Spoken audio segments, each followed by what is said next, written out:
जवानी लूटता जब लाइट मोर कर भूतता मिल के छोरा सब जवानी लूटता जवानी लूटता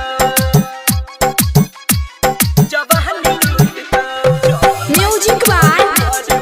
संजय सम्राट। चढ़ली जवानी छो तो है गेरानी ओही पे सबके ध्यान छ जाय पुकरा खई चोली के फीता भीतरी में डेंजर सामान छ भीतरी में डेंजर सामान छ कोई चढ़ली जवानी छो तो है गेरानी ओही पे सबके ध्यान छ जाय पुकरा चोली के फीता भीतरी में डेंजर सामान छो कियो नंबर देखाब कियो लाठी उठाब कियो नंबर देखाब कियो लाठी उठाब कान रहे हट हट के नहीं तो छोड़ चुसता के जब लाइट मोर कर भूतता मिल के छोरा सब जवानी लूटता जब लाइट मोर कर भूतता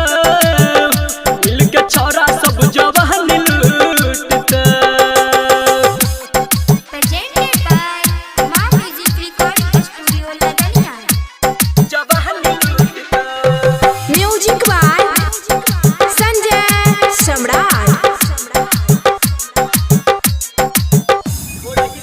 ढोरही देखाई छो के मूड गरमाई छो तो अपन जल्दी सब पेट के धेने छो नजर के छोरा लफंगा चिर जे तोहरियर खेत के चिर जे तोहरियर खेत के रनिया ढोरही देखाई छो के मूड गरमाई छो तो अपन जल्दी सब पेट के धेने छो नजर के छोरा लफंगा चिर जे तोहरियर खेत के अब बुराई दई इच्छा संदीप लगलौ के पीछा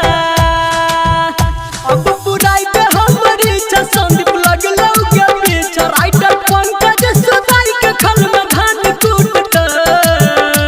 हो के जब लाइट मोर कर भूतता मिल के छोरा सब जवानी लूटता जब लाइट मोर कर भूतता मिल के छोरा सब जवानी लूटता। सुन बंगाल वाली माल के कनी नाच है संभाल के सुन बंगाल वाली माल के कनी नाच है संभाल के नहीं तो लाग जा तो घाटा जे दुपट्टा छूटता के जब लाइट मोर कर भूतता मिल के छोरा सब जवानी लूटता।